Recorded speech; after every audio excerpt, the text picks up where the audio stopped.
microphone. Can I get a hell yeah if you can? That would be sweet. Welcome to Wellywood Wargaming. My name is Damon and this is a little live Q&A that I'm going to be doing with you today. Mainly just to say thank you for getting to 5,000 subscribers. Yay! Which is not a huge amount in the grand scheme of things, but hugely appreciated, that's for sure.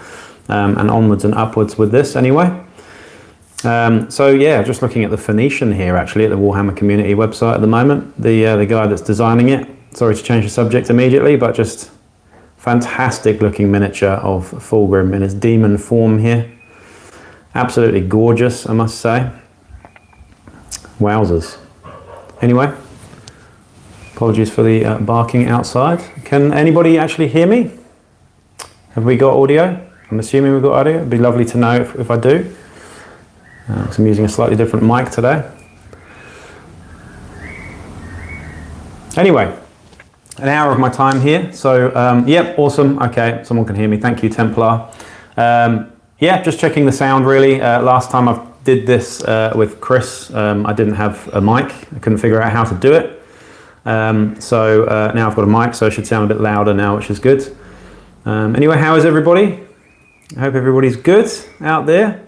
Again, I'm fairly new to this whole live thing, so I do apologise if I seem, you know, a little bit amateurish on this one, but here we go anyway. So yeah, you've got an hour of my time here, so I was thinking of just doing a sort of live Q&A. Might do a little bit of a competition as well, but I'll wait till there's a few more people on here perhaps. I've got a little box set in the background there of the Claws of Karanak from Warcry, ready and sealed to go if anyone wants to win that, so stay tuned for that one as well. But yeah, really this was just a huge thank you to everybody who subscribes particularly and watches my videos over the last sort of year and a half that I've been doing it. I do put a lot of time and love into it, as you can probably tell. So it's been a real sort of labour of love so far. It's been really hard though.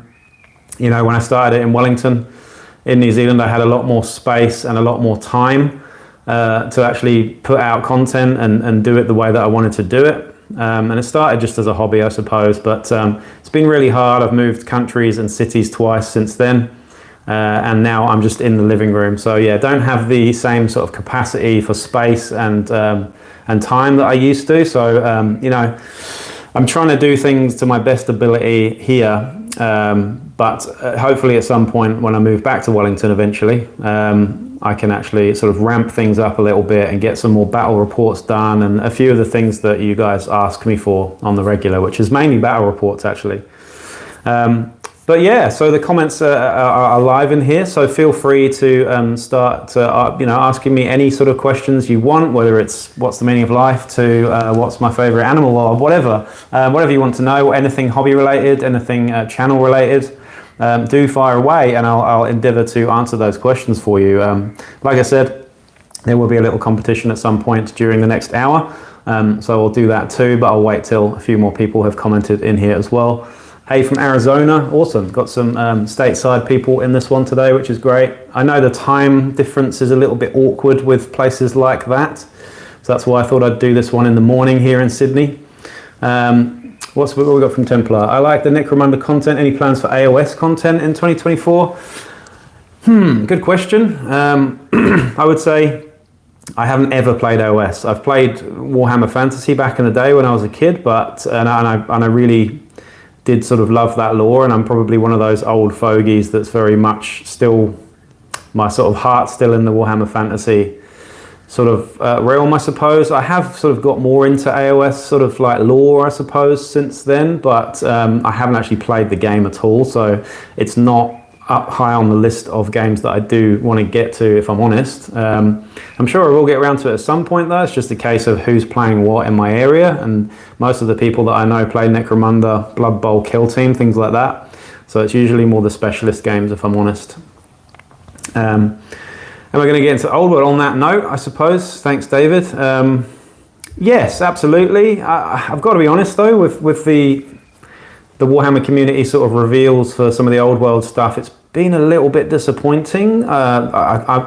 I think I'm right in saying this, but it looks like they're re-releasing very old models, which is kind of weird. I'm not sure how I feel about that, whether it's a good thing or it's a bad thing. I mean, either way, Games Workshop's damned if they do, damned if they don't, I suppose. You know, people are going to complain either way. But I must say, it does seem a bit lazy to be releasing old knights on horseback and old sort of archers and stuff. I think that's the case. They look like old sculpts and old miniatures anyway, so that doesn't draw me into it, to be honest. But I'm more keen on the idea of the old world stuff than I am AOS, but I haven't played either game system, so I really don't know which I'd prefer in terms of the sort of mechanics and stuff, but I do definitely prefer the lore for the old world setting, I suppose. You know, Bretonnians and Khemri and whatnot, it's pretty cool, I think. Excuse me, got an iced coffee today because it's quite warm outside. Yeah, so that's how I'm feeling about the old world stuff anyway. What we got here from Masha. Do you run Munda as the Arbitrator? I'm doing a campaign and I'm playing as the Arbiter instead of a gang, so playing Murder Cyborg as the Brain Leaf Zombies. Any tips? I think you can totally play the Arbitrator and play in your campaign with a gang as normal, and I think I'm generally the Arbitrator in most sort of groups because people just kind of let me do it. It's not like I force my way in or anything, but obviously I've done it quite a bit now. But my advice is that you can totally balance the two things. You've just got to be really, you know, really careful not to sort of game it yourself. Like I think if you're the Arbitrator and you're also playing with a gang, you know, totally handicap yourself a little bit, but don't go overboard. It is really fun to sort of do the Dungeon Master thing and sort of just watch other people play, but you're going to want to get involved at some point because it could be pretty dull just doing that, I think. Although it is quite a lot of work, so I appreciate that too. That's how I feel about it anyway. I definitely tend to play as well as Arbitrate if I can, 100%. It feels like they're not fully behind the old world. Maybe they're testing the waters. I mean, yeah, possibly. It's a weird one. I don't really know how I feel about the whole thing at the moment. Some of the miniatures have been pretty nice, but you know, releasing old miniatures just absolutely are so far behind the quality of current Games Workshop miniatures, it's not even funny. So there you go. Just returning to Games Workshop after a 30-year break. Found Warcry and look forward to more of that content in the future, along with the Necro content, of course. Yeah, honestly, there's just not enough time, and I'm only one person. And honestly, Warcry is amazing. I've really enjoyed playing it in Melbourne. I had some good mates that I played it with in Melbourne. Honestly, so far though, it doesn't seem like there's quite as much of a Warcry scene here in Sydney. So I need to sort of seek it out. I just unfortunately don't have the time or capacity to sort of travel very far with work and family and stuff, sort of travel to sort of gaming groups and anything for it. But I do really enjoy Warcry, and I certainly will do some sort of lore and content on it at some point. It's just the list of stuff that I've got to get through now, especially with all the Dramatis Personae videos that I'm doing. Why did I sign myself up to that? It's going to take me absolutely ages. I've got a huge list in the notes on my phone of stuff, and I've got to say it's all Necromunda content at the moment because there's not enough room for anything else. And it seems like, I feel like it's really difficult when you're sort of a fledgling YouTube channel as well. I feel like if you sort of deviate a little bit and put out a video on Blood Bowl or Mordheim or something like that, your sort of regular folks tend to not like it so much. So it's really hard trying to juggle that. Like at this, I do want to sort of branch out and do other stuff, but obviously Necromunda is what I sort of know and love the most. I don't want to be stuck in that one sort of one-trick pony, but I also feel like it's quite hard to branch out at the moment. But hopefully in future I can sort of figure out how I'm going to go and do that. Obviously with your comments and criticism as well, that really does help because it gives me a sort of good way of figuring out how I might go about doing that. So yeah. Multiplayer scenarios. I have about 7 people in the campaign coming up. How many fighters should each gang bring to a multiplayer session? It's up to you. I mean, when you're playing big multiplayers in Necromunda, this is a very specific question, I suppose. When you're playing big multiplayers in Necromunda, it's not necessarily the amount of fighters that's the problem. It's the amount of tokens and bookkeeping and number crunching that you've got to do, and dice rolling, quite frankly. So if you've got plague zombies and rats and stuff like that, that's where it actually gets hard, because it's doing all those dice rolls to see where everything moves and whatnot can be a bit of a jumble. So if you can limit that somehow and just like keep it focused on the actual players rather than the greeblies and stuff, that's usually the best approach. But yeah, limit the fighter count a little bit. That's good. If you look at a scenario like Meat, which is a well-loved scenario, it usually only gives you sort of D3 fighters, so that's each. So that's a pretty good one. Hey up, good evening from West Yorkshire. I used to live in Yorkshire, Meandering Shade. So yeah, I do have very fond memories of York in particular. I used to live in York for a little bit, and my family are all from Barnsley way. So Wombwell, if you know that one, which you might. That's my dad's side of the family anyway. So yeah, fond memories of Yorkshire there, I must say. Anyway, before I got on, I was just looking at this Warhammer community article on Fulgrim, who's my favourite, absolutely my favourite of the big guys. And my God, what a good miniature this is. Incredible. Anyway, totally deviating there. Some of you also love the Dramatis Persona videos. Thanks, I'll take a look. Yeah, awesome. Nice one, Masha. Anyone got more questions about stuff? Again, it doesn't matter how silly it is, we're here for the laughs. It is morning time here and I'm in a silly mood. I've already had several coffees, so I go crazy. You can't offend me. I'm not one of those people that gets offended, so you can literally ask me anything and I'll give you an honest answer on any of it. So do fire away. Like I said, I've got a sort of Warcry box behind me there for the Claws of Karanak, so I'll be doing a little giveaway on that shortly as well. Meat for the Grinder is a great multiplayer scenario. It absolutely is. Private Public, it's excellent. I've got a sort of my own version of that as well, which is slightly more Battle Royale crossed with a bunch of other stuff. Thank you, Alex, that's very kind of you. Who's my tattoo artist? Honestly, I have a lot of tattoos, kind of covered from here down. I've got a lot on my legs and arms and stuff, and a lot of them are shit, if I'm honest. And a lot of them I got when I was about 15 years old. So yeah, some really bad ones that I'd like to cover up. I've also got some world-class good ones though, like two or three that are very, very good. Kelly Violence is someone who's probably one of my favourite tattooists in London. Got a couple of pieces from her at Parliament Tattoo in Finchley Park sort of area before I left London. She's shout out to Kelly Violence, she's amazing. Real grimdarky sort of gothic styles as well on that one. Yeah, I know you're not a fan of Spirers from Old Munda. Had an idea pop into my head the other day. What if they brought in Brat gangs from Confrontation and taking a Spire Hunter as their super champ? Interesting you're talking about Brat gangs. I'm kind of in the middle of modelling a Brat gang at the moment, and I was also, I'll just may as well tell you actually, I'm kind of designing rules for a Brat gang at the moment.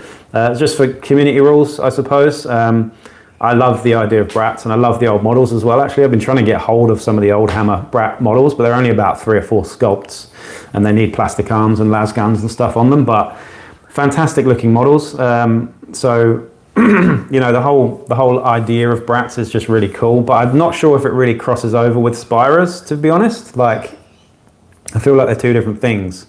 But I'm sort of, yeah, designing the idea of Bratz around fairly low stats, fairly cheap, chaffy sort of gang with not very great stats, but having access to pretty much most of the trading posts. So having super high rarity availability on most of the gang would be its sort of like USP, I suppose. I think that's my way of doing it. I would give them access to, say, digilasers and stuff like on your basic gangers, like displacer fields, all sorts of really, really nifty equipment, but on fairly shitty chaffy sort of guys. That's kind of the way that I would play it. So that's kind of the theme that I'm going to run with.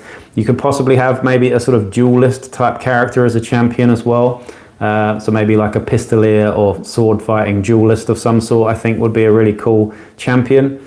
And in terms of skills and stuff, I'm not really sure where I'm going to go with that, but any suggestions, do let me know. Hopefully I can team up with someone and get a bunch of miniatures produced at some point as well. That's the idea, you know, in the long run, if Games Workshop don't in fact come in and do, you know, do Spirers or whatnot. Rich boys with rich toys, exactly, yeah. I mean, I do like I think there's definitely room for a gang that is somewhat a tech gang, but not Van Saar. You know, Van Saar are very shooty. These guys would be baseline sort of stats, like sort of almost hive scum, I suppose, but just having access to even the the upmarket, uphive stuff that you had in Apocrypha Necromunda, maybe giving them access to even those things like the dueling pistols and all the cool shit there. If I was head of Games Workshop for a day, what's one change you would make or product you would release? That's a big question, that one. I quite like it though. If I was head of Games Workshop, I'd probably just retire and be really rich somewhere. That would be nice. But what would you change and what product would you release? Well, I'd bring back Mordheim, honestly. I'd bring back Mordheim. I think that's what the people want. I can't see why. I don't know, man. They brought back Necromunda. They've got to bring back Mordheim at some point, surely.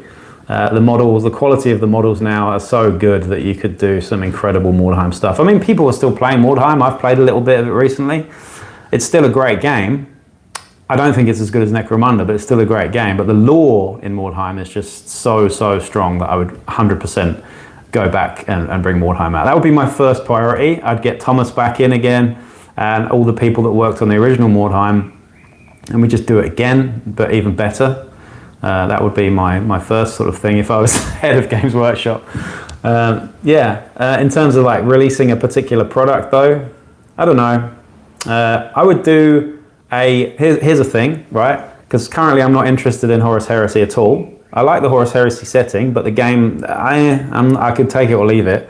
I would do a Badab War expansion of Horus Heresy, and I would start releasing special stuff for all of the Badab chapters, because I've got to say I've got a bit of a hard-on for Badab stuff as well. So if you're not familiar with the Badab War shit, then that's my sort of favorite era of 40k. So all of the chapters in there, Minotaurs, Carcharodons, all of those Badab chapters, I would bring in sort of characters for all those guys and stuff. But I don't know, something like that, I think.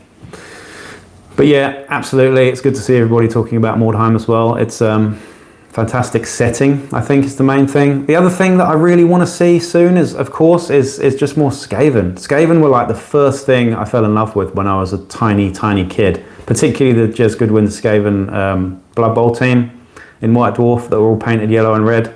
They were like Legion of Doom, but on rats. They were really cool.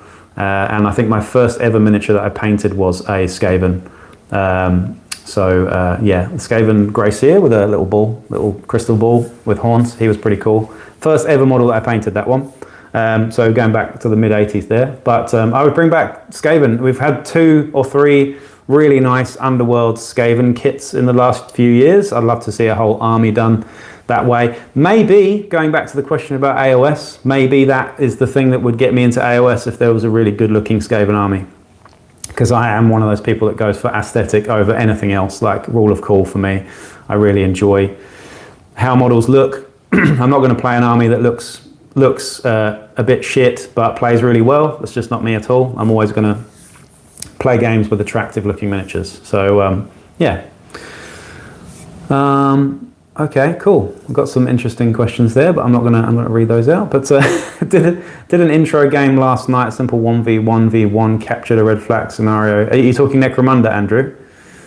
I think it was a good intro. Do you have any good scenarios for intro games? Honestly, just keep it simple. Keep it really simple with any intro games for anything, whether it's Warcry, whether it's Necromunda, whether it's Mordheim. Just keep it really simple, but keep it fun. You don't want to have things so simple that it's not fun. It's a hard thing to sort of balance, but I usually go with the sort of recommended scenarios. A lot of the White Dwarf and Hive, what are they called? Open Hive War is a really good thing to do for beginners, I think, because of the random generator. If nobody knows what Open Hive War is, it's like a card pack that they released, and you've got four different types of cards, and you can generate Necromunda games based on that. Exactly how you can with Warcry. And I think a few other games as well, but there is an online tool, I believe, somewhere where you can actually generate games that way as well for that. So maybe Open Hive War would be my suggestion on, intro games for Necromunda. Open Hive War would be really good. Did anybody here go to the, if you're in the UK that is, did any of you go to the Sucon over the weekend? I'd really love to know what people thought of that, because I'm absolutely gutted that I didn't get to go to that Sump City Radio event. But on that note, I would like to say that if, for those of you in Australia, I'm thinking of doing a similar sort of event here in Sydney at some point, possibly Sydney, possibly Melbourne, we'll see. But yeah, a big weekend of playing Necromunda, I think, is definitely due at some point soon. So just sort of gauging interest in gathering some ideas at the moment. Someone wants to be friends with this guy, I'm sure. Aaron's daily vlog. Hi everyone, friends me. Okay, I'll do that at some point. Excuse me. Right then, any more questions? Any more silly questions? I like silly questions. Please do give me some silly ones at some point. They're all very serious so far. I'm not a serious guy at all. If I come across as a serious guy, then you got it all wrong. Because I'm very, very silly. So silly questions are always good. Yes, that would be awesome in Sydney. How often do you use environmental factors in your scenarios of campaigns from the Book of Peril? Pretty much all the time, to be honest, mate. That's from Masha. I have the cards, the Bad Zone events cards, and they're fantastic. They're very swingy. I find that they, the way that you're supposed to play them is you play a card and then it's got a dice roll, a discard dice roll to see how long they last in the game. I think that they're just better. You just draw them every turn and you discard them every single turn as well. I use those in every single multiplayer Necromunda game that I ever do because they just add a lot of flavour and they're really fun. So yeah, absolutely, really good. Thank you, Wood Imp. Thank you for the congratulations on 5K. It's definitely a big thing for me, I must say. Any more questions here, guys? Excuse me, I've got a frog in my throat today. In case you were wondering, that's my son's artwork in the background, that sword there. It's pretty damn grimdark. We brought it home from school and he was like, what do you think of this? I'm like, yeah, that's going in the background for some of my videos. This is fantastic. Really like that. He did some sort of samurai mask as well, which is pretty cool, but that's in his room. Yeah, just if you didn't know about that. All right. We got some more questions?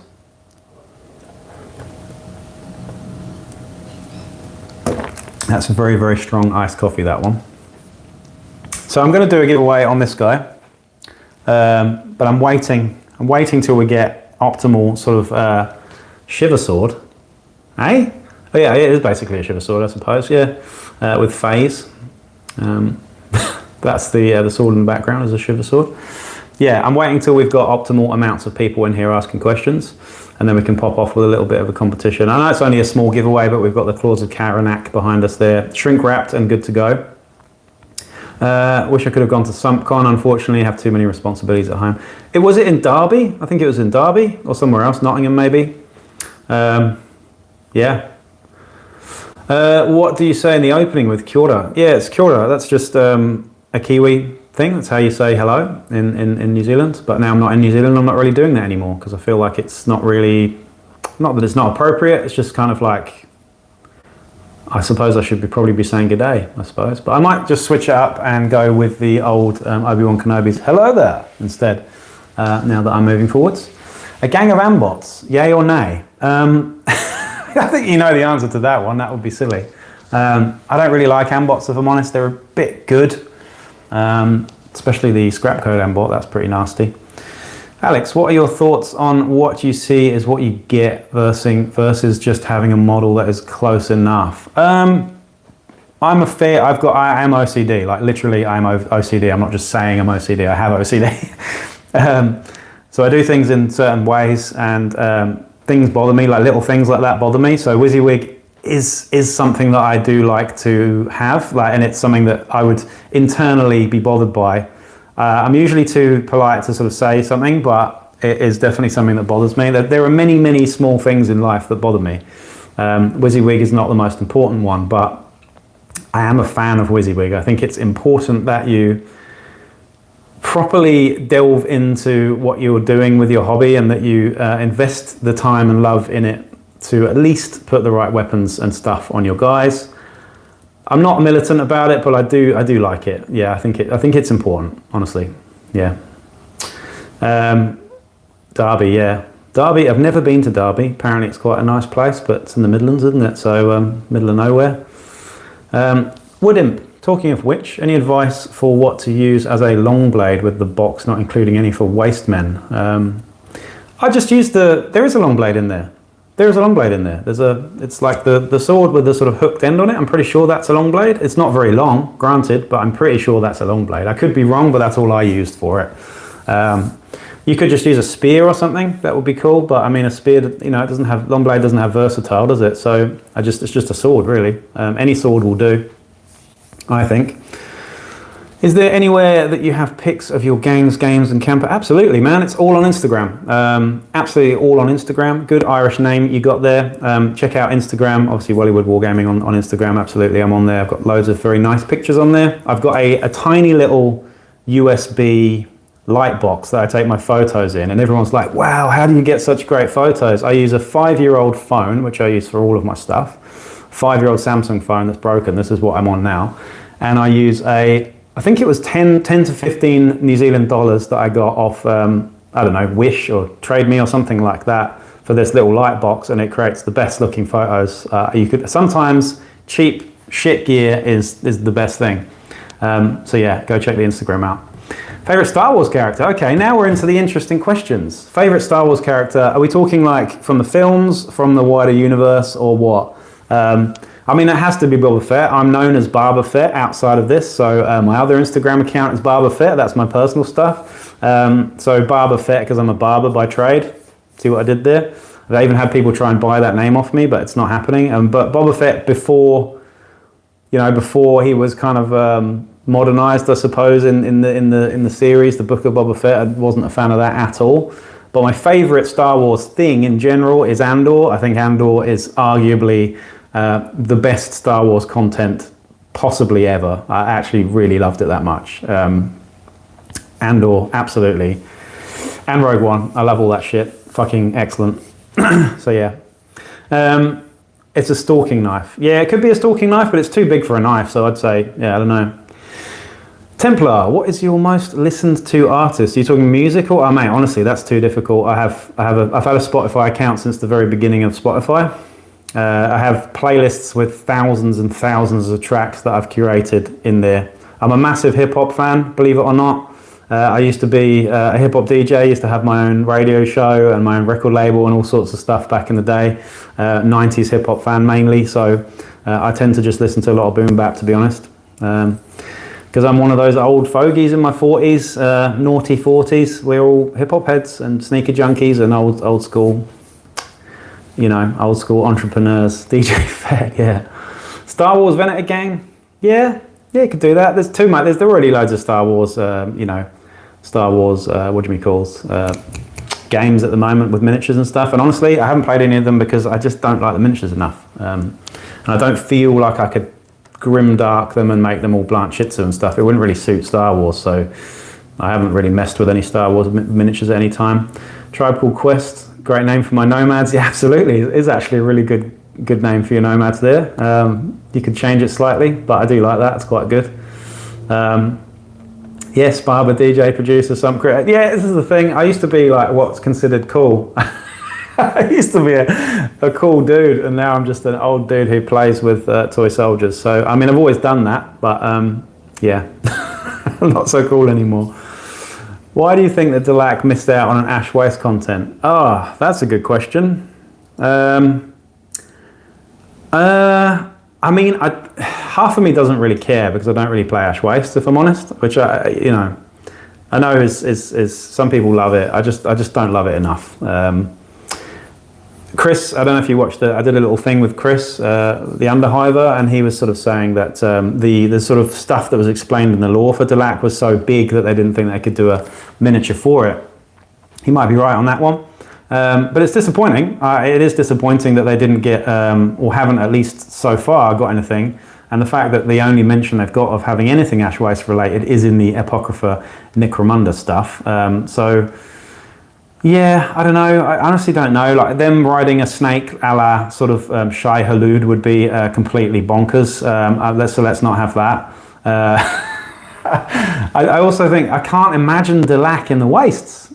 Can you imagine Deac in the wastes? They exist in the shadows of the Underhive. They don't exist in the wastes at all. So for me, that's kind of the rationale behind it. I just don't think Deac should be out in the wastes. To be honest, I don't think anybody should be out in the wastes apart from the nomads, really. at least for any long periods of time. Maybe squats at a push, but you know, I'm not sure how I feel about squats in general on the whole now. Deac need factor 50 for the waist. They certainly bloody do, yeah. Do you know what I mean though? Can you imagine them doing I mean, surely they will, but can you imagine them doing one of the backpacks and gas mask kits for Deac? I can't really see it happening. I just don't think, anger whispers. I can't really see it happening. I just don't think Deac, they wouldn't last 2 minutes in the sun, would they? I don't know, they're not based for the waists, I suppose. Orlock, I think, fit it. Goliath to a certain degree. Escher's not so much. Most of the games I just think, I don't know. I'm not a huge fan of Ash Waste in general. Not a huge fan of vehicles. I like Mad Max, but I like to separate that from Necromunda a little bit, if I'm honest. I think the wastes were a wrong turn. Should have, yeah, absolutely. This is something I probably will do a video on, and it's definitely a conversation for a different time, I think. But a lot of people sort of referring to the Ash Wastes release as possibly a flop overall. I think I would agree. I think a lot of people, the box was certainly a flop because it was far too expensive, and it already included a gang that we already had. So. Excuse me. So yeah, I think the Ash Waste overall has been a bit of a flop. I think more people by far are playing in the Underhive setting, and I think the Underhive setting is far more attractive in general. Maybe that's just me saying that, but I think if you did a poll, maybe I'll do a poll, whether you prefer the Ash Waste setting or the Underhive setting or both. I think most people will probably still say the Underhive setting on the whole. I could be wrong, but I think they would. I think the Ash Wastes, I don't know, it's just not as captivating for me. It seems like a hybrid between Necromunda and 40k. I think flop is a very polite way. Yeah, you could be right, Simon. Hi mate, how's it going? Haven't actually met up with you since I've been in Sydney, but we will at some point. I know you're in Sydney, so we must do that. If you've got any fun questions, Simon, I know that you're a little bit mental with the questions, so you could probably come in with something fun at some point as well, I'm sure. Some sea battles look great. Yeah, I feel like that was a bit of a letdown as well, doing that in Apocrypha Necromunda. You could definitely flesh that out and probably do an entire campaign book on just some sea battles and stuff. But this is where the community comes in. This is where people like myself and those others out there who can make community content and get it out. And it's not official, but it sure is fun, I'm sure. Why the Mo? Why the Mo, private public? This is good. Like I said, I don't get offended. I've got very thick skin, so don't worry. You can say things like that. It's fine. Why the Mo? Because I'm going for, I'll tell you what, I'm going for a Pablo Escobar / Errol Flynn kind of vibe. And I feel like I'm pulling it off. You know, when I meet older women, they tend to swoon over me, so it's all good. It's fine. I don't mind. Just older women though. All is good from around. Okay, nice one, Simon. Stephen Mercer, I like the idea of the Ash Waste and enjoy kit bashing vehicles, but no way was I buying that box. Yeah, I mean, for me in New Zealand, which is the highest markup or whatever, it was $400-500 for that box set, and that is a lot of money. That's like your rent for the whole week, you know. Crazy amount of money. So yeah, I was never buying it. I do have some of the scenery because I think the scenery is pretty great, and you can put it in Underhive, you know, and I do put it in Underhive boards. I'd like to do more of that. I'd like to get a little bit more of it. I want to get the extended hab module at some point and put that into there as well, but haven't got the money for it so far. Thank you, Graham. That's very kind of you. And that's the look I'm going for. So why not? Yeah. One of the selling points of Necromunda to my community is the low cost of entry to any. Yeah, absolutely. This is the thing. But then you put vehicles into that and it makes it a whole lot more expensive. So, you know, really you only need a pack of Gene Stealer cultists or whatever, Chaos cultists, and it's super cheap. The entry is really easy.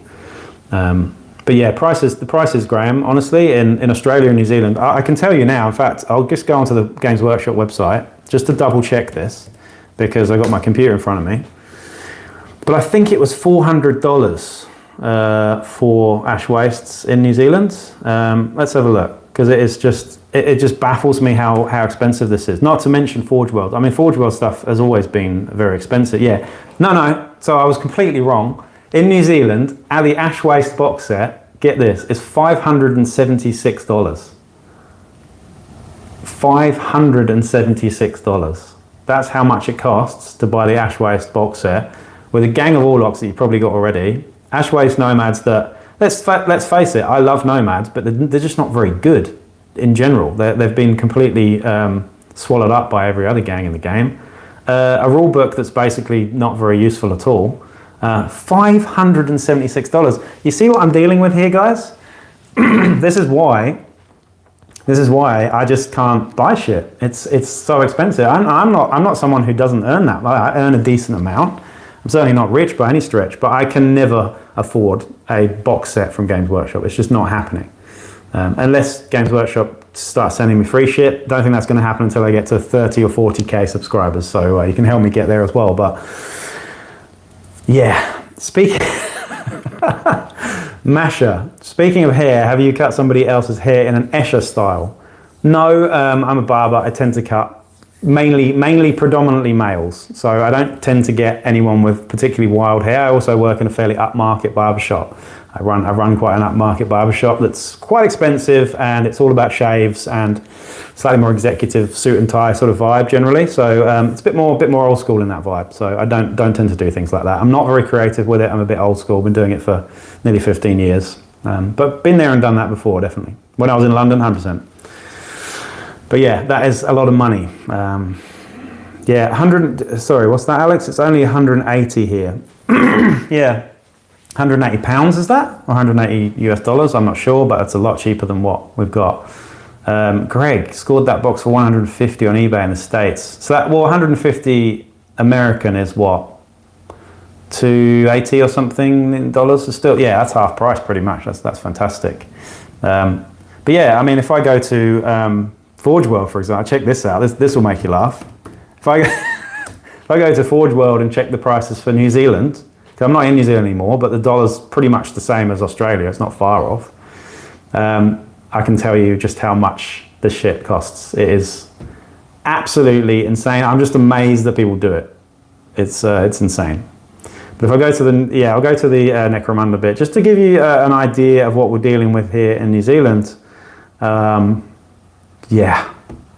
So Necromunda's at the top. That's nice. It's good to see Forge World have got it at the top there.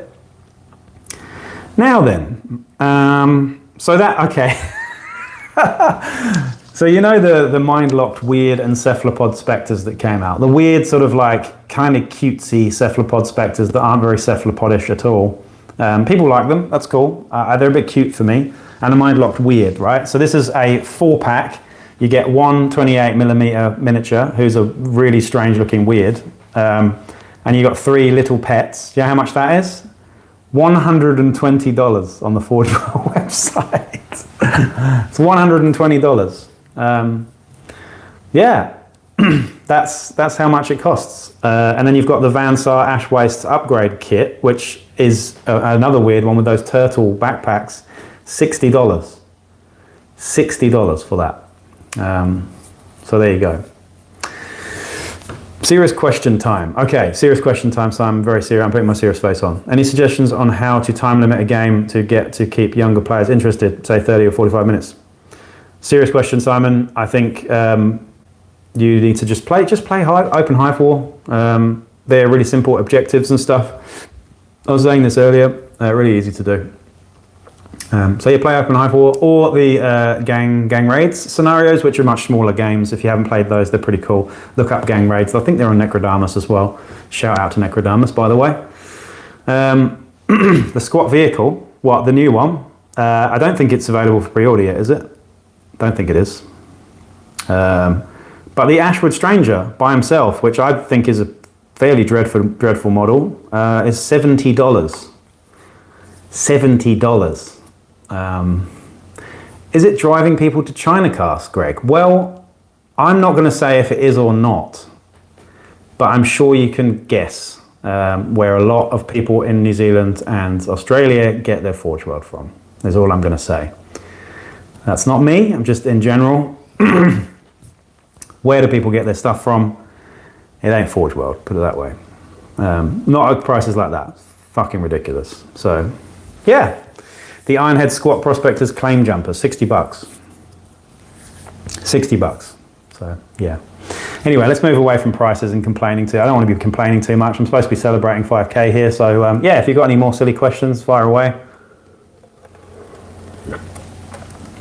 I'll keep it going for another 20 minutes, I think. And by the end of the video, I'll do a little giveaway.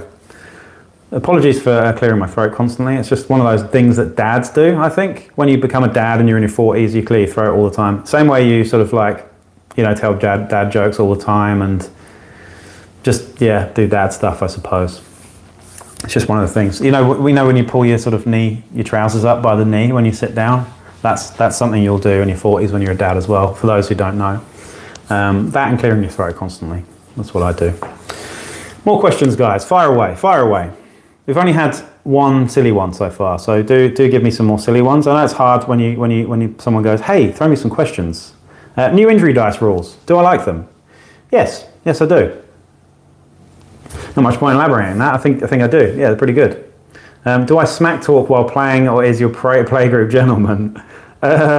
Yeah, I definitely smack talk. I'm a bit of a hustler. I've always played a bit of chess. And I hustle when I'm playing chess as well. I hustle when I'm playing anything, to be honest. I think that's a really important way of making games fun. I'm certainly not serious about it. I'm not the guy who's like looking up rules and questioning shit all the time. There's nothing worse than when I'm playing a game and someone's constantly leafing through rules and they don't take your word for it, or you know, like. Anyway, that's a whole different other question. But yeah, I absolutely smack talk. I think it's great. I wouldn't like laugh at someone's gang leader dying and stuff and be like, ah, look, you know, gutted. But I certainly do smack talk. I think it's good. Something. One of my favorite memories while playing Munda. Every time I play Munda, it's a favorite memory. I mean, that sounds really corny and cheesy, but it's such a great game that I've enjoyed every single game that I've played. There's never been a game that I haven't enjoyed, unless I've played people that are a little bit gamey, a little bit meta, and that's not as much fun. But I haven't really experienced that, because most of the people, I feel like in life, you attract people that are quite similar to you. Like you have an energy about you, you attract people with a similar energy. I do believe that, and it's like my clientele in my day job are all good people, because I think I'm a good person. So if I was a cunt, I'd have a load of clients that were also cunts. Same way in Necromunda, you know, if you're playing a certain way and a certain style, then you're not going to be attracting those metagamers to you. So that's cool. Many that guy moments. Yeah, I used to when I started out, but not at all anymore. So yeah. Yeah. Every 66th ganger gets a splatter of red paint on the board. We used to do that with Blood Bowl, actually. We used to put splatters of red paint on Blood Bowl boards when we used to, when someone died in Blood Bowl. But I have done it actually on my old set of terrain. I used to do the splatter as well, but it just didn't last very long. It's quite a good idea though. Well, too many questions. What's the silliest thing you've ever had happen in a game? I'll have to think about that one. Honestly, can't think straight away. But I killed a squat leader with heavy carapace armor and an armored undersuit I'm pretty sure I did a battle report for it at some point. I killed him with an reclaimed auto pistol. 2 shots from a reclaimed auto pistol, 2 consecutive turns. Killed a squat leader with, I think he had an extra wound and heavy carapace and all sorts. A 5 credit reclaimed auto pistol. That's pretty funny, I'd say. I laughed. The squat leader was like 500, maybe even more credits. Like has half my gang value, I think. Absolutely, we can swear. Bugatti reveal. What's that? I don't even know what that is. Yes, Barber Fett. But I am what? What, Simon? I am what? What are you saying now? What are you waffling on about?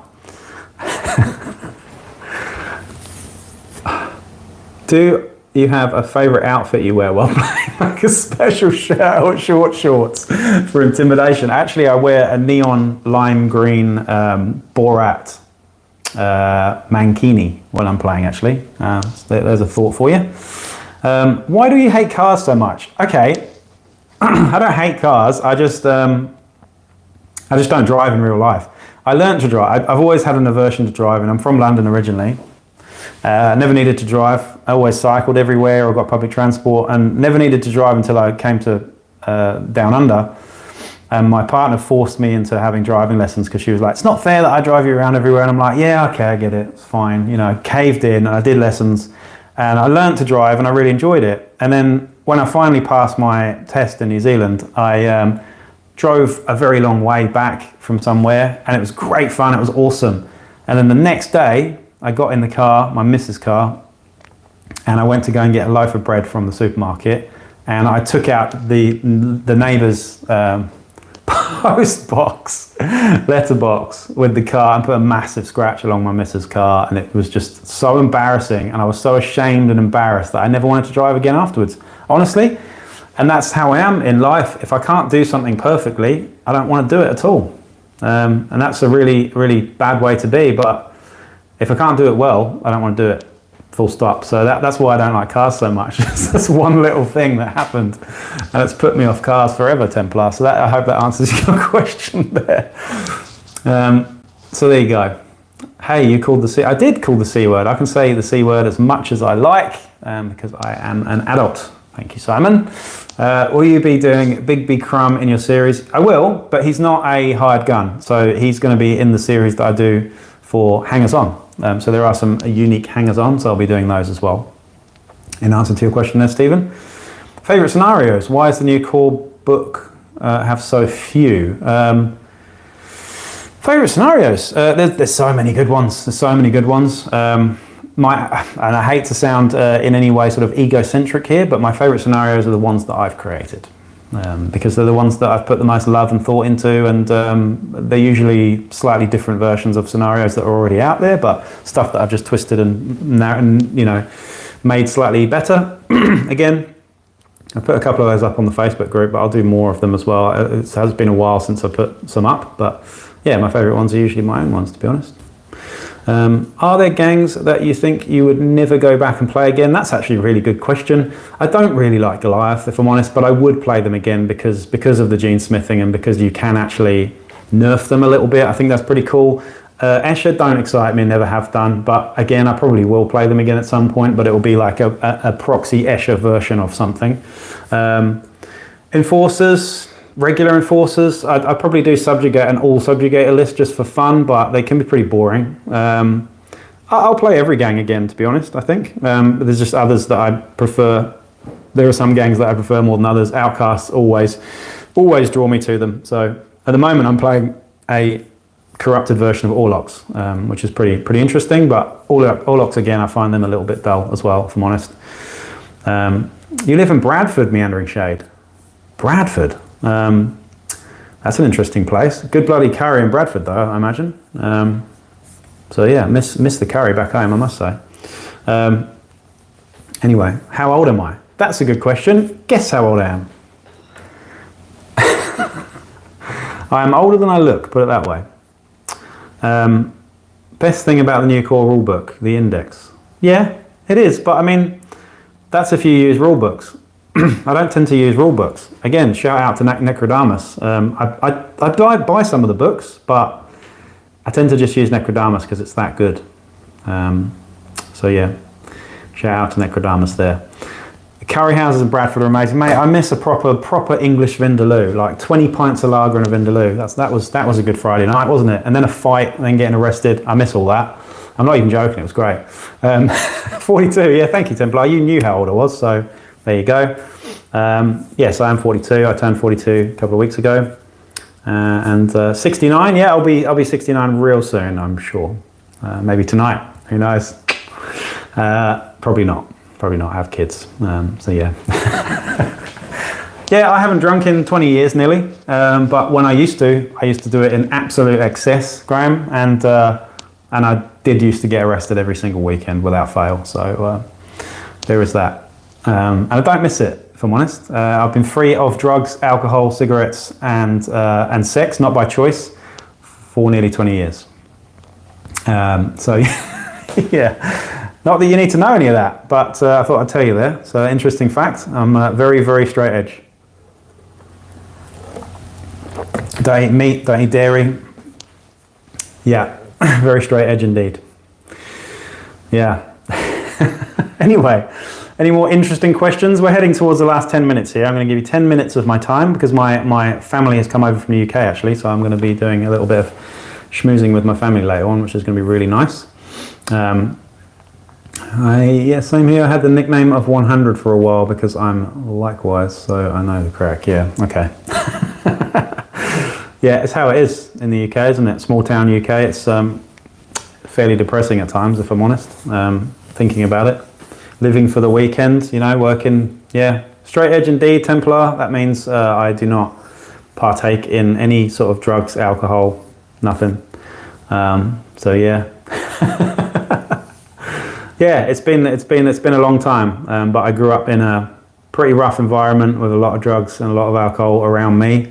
And I think when I came of age, I went into excess myself, and after a while, you just kind of do the opposite. You know, you kind of do the opposite of what you grew up around. So, 20 years. So who knocked up your wife? Well, I'm not married either, so there's that one. But yes, I did that. That was me. That was my proudest moment. Yeah, I cycle everywhere and straight edge. It's the best. Awesome. Yeah, you're cool. We'd get on well. I'd also cycle everywhere, but my bike's at the mend at the moment. I need to go and get that today. You like H2O? I mean, I don't know if it's really straight edge. I do drink a lot of coffee. Coffee is my only vice, and I think without coffee, I would die. I would quite frankly die. Like, I love it so much. It is the coffee kind of, in a roundabout way, coffee kind of replaced cocaine. I don't know why we're talking about this, but there are similarities in the effects of caffeine and cocaine. So it's almost a slightly replacing it in a way, I suppose. Similar sort of control element that it gives me. So yeah, with cheat days it seems. Cheat days? How do you mean? No cheat days. No cheat days at all. Predictions of what's next for Monday, getting back on track here. Predictions, well, honestly, talking to Chris the other day, we were both, not being negative about it, but we were both kind of a bit sort of not feeling particularly like there is much of a future for the current game. It's really hard to see what's around the corner. And please don't take this as negativity, because I think where we're at the moment, we've been spoiled. We've been spoiled with Necromunda. So it's only realistic that it starts to come to an end at some point soon. And I do honestly feel like it might be coming to that end now, in terms of Games Workshop support. However, I think the community will keep it going far, far longer than ever before. And it did before, since '95, you know, it's been keeping it alive since then as well.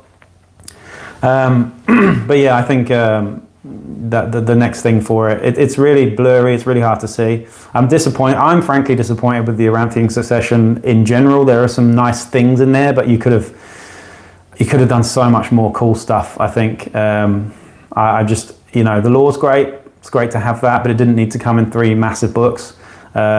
You know, the Dramatis Personae are okay. There's like, 4 in each book, which is not particularly generous. The content in those books is very small, and not enough for me, really. So I've been really disappointed with these 3 books, but I definitely will get the newest one and give it a read and see what's what. Maybe I'll look at it differently when the whole trilogy is in my hands. But I think so far it's been fairly disappointing. I would have liked them to go to the Eye of Selene or one of the other hives, or do some of the shit that you saw in those slides years and years ago that they were planning. Would have been really cool. Yeah. Deac costumes for fucking with my opponent's head. Mirror shades, don't. I think you have to wear shades when you're playing Deac. If you're not wearing shades when you're playing Deac, then you're not doing it right. Either shades or little goggles. Like little round goggles would be really cool. So yes, Sam, I agree. You definitely want some. I mean, you could just wear, Matrix gear, dress up like you're Neo from the Matrix or something. That would be cool, or not. Wrap around shades, like old school 90s ones.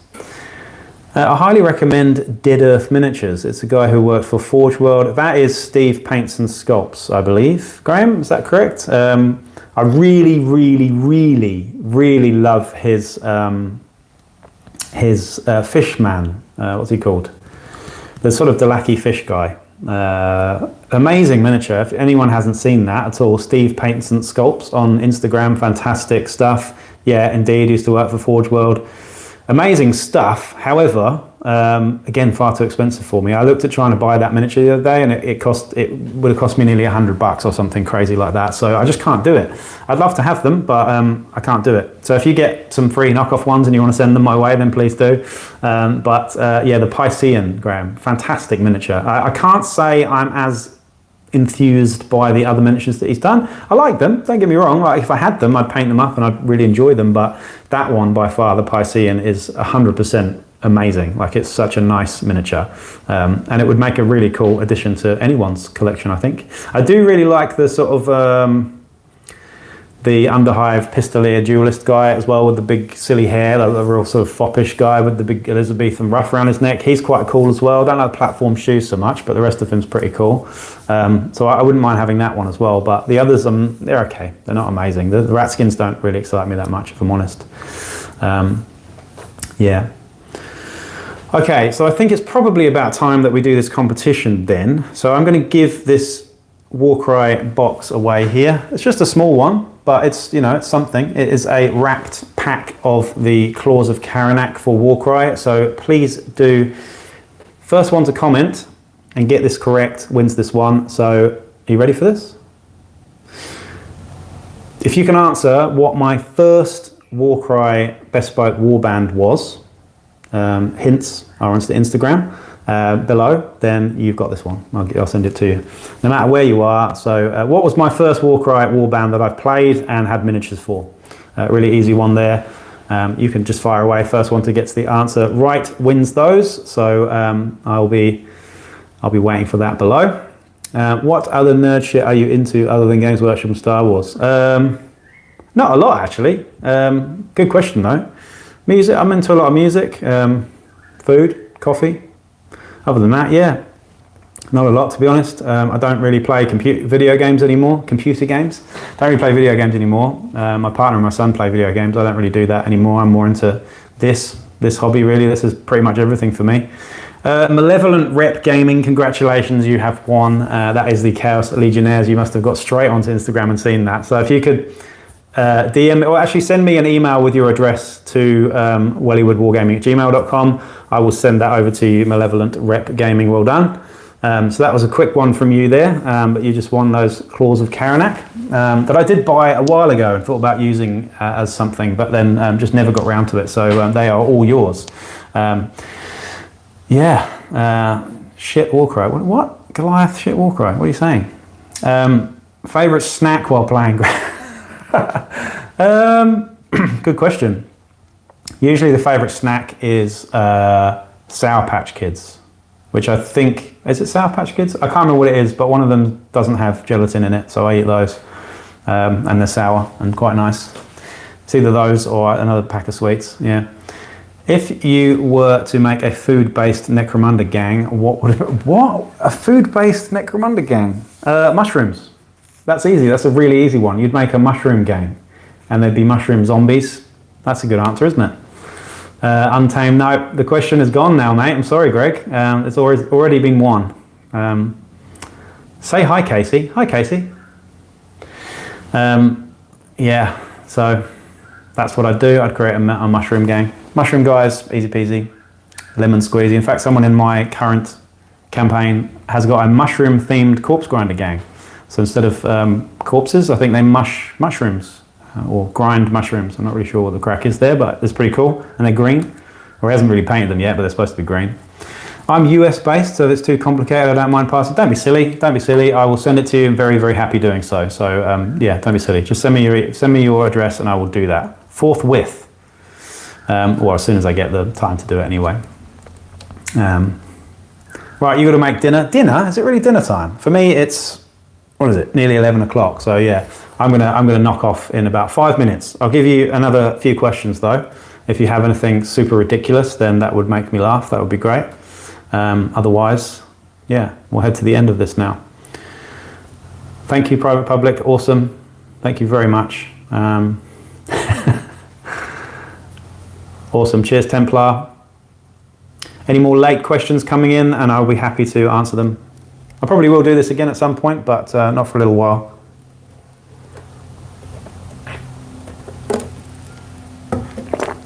I'm drinking a triple shot iced long black there with a tiny splash of oat milk in it, just for FYI, if that's what the next question someone was going to ask. Yeah. I'm still on this Forge World website looking at these prices, by the way. But that weird encephalopods for 120 bucks it's just baffled me, because I haven't actually been on Forge World and had a look at this in a while. So, yeah. Your best way to kill an Ambot? Have some problems with these little guys. Well, Ambots are pinnable. Like anything, they're pinnable until they get nerves of steel. So you just need to pin them. That's all you need to do. Just ping lasgun shots at them repeatedly. Don't play on a board that has too many hidey holes. It's my only suggestion. Grav could be quite good against. I had an Ambot killed with one shot from a bolt gun once. Killed. 3 shots, all wounding, no saves were made. That was like 6 damage or something. So yeah, that was pretty bad. That can do it, bolt guns. Scorched Earth will rule Cottontown. Yeah, there's that. Oh, okay, I've just put 2 and 2 together now. Okay, yeah. I'll send you a Piscean as it's. Oh, mate, that would be very kind of you, but I'm not here asking for handouts. But like, if you want to, then I'll paint it up in honor of your generosity. Absolutely. I'd love to paint that guy up as well at some point. Yeah, thank you. That's very much appreciated indeed. Yeah, I think that's going to be it anyway, unless there are some last minute ones. Just taking those, but it's been an hour. I spent a whole hour and my voice is now going.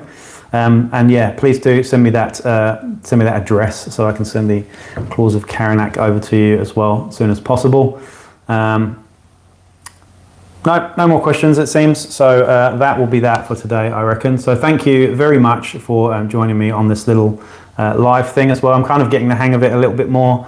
Feels a bit more natural doing these live things. It's a bit weird when I started doing it, that's for sure. But yeah, long may it continue. Thanks for joining in. I really do appreciate all the support and views and subscribes and stuff. It's really, really nice. So yeah, here's the 10K. Thank you. Eventually, one day. That would be awesome. Would it be cheaper for you lot down under to have someone in the UK buy them under stuff and send it? Yes, actually it would. I think it is actually cheaper to buy things from the UK and get them sent to you. I was doing that a little bit, if I'm honest, while I was in Wellington. But again, it's still expensive. You know, it's not cheap. It's still expensive. So yeah, anyway, that's going to be it for now. So peace out, guys. Got to figure out how I actually get off here now.